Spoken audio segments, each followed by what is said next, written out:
चंदनपुर गांव में आधी रात को जहां सभी गांव वाले सो रहे होते हैं, वहीं एक मूर्तिकार किशोर मूर्तियां बना रहा होता है।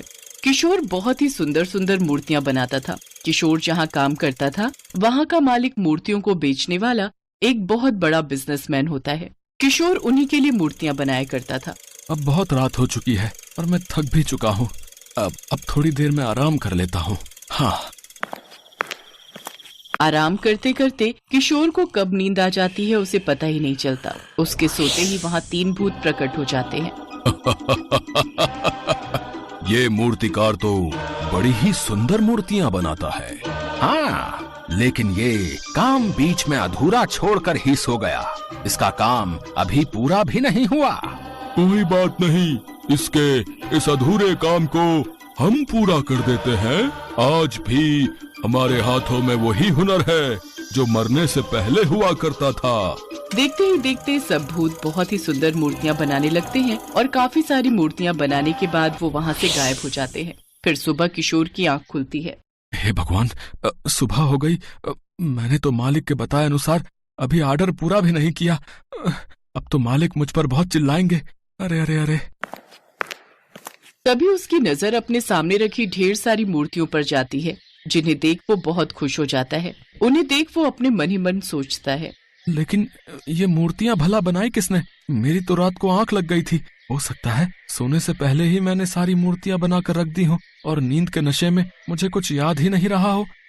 चलो कोई नहीं, अब मैं मालिक को जाकर सारी मूर्तियां दे आता हूँ। इतनी सुंदर सुंदर मूर्तियां देखकर तो मालिक खुशी हो जाएंगे। हाँ। किशोर सभी मूर्तियां ट्रक में लेकर मालिक के पास पहुँचता है।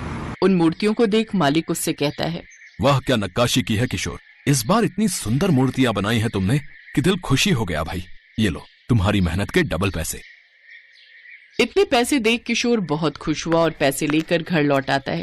उसी रात वो फिर मूर्तियां बनाने बैठता है और बनाते बनाते सो जाता है।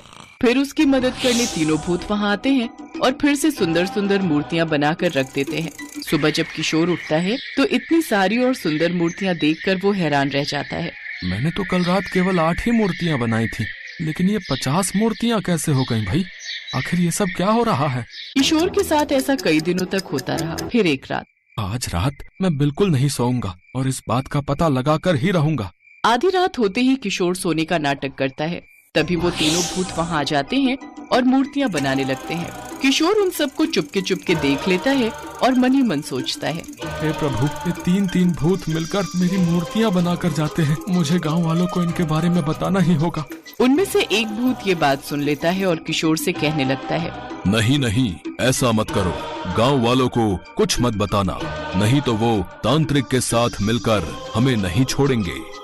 हाँ, हम वादा करते हैं, हम तुम्हें कोई नुकसान नहीं पहुंचाएंगे।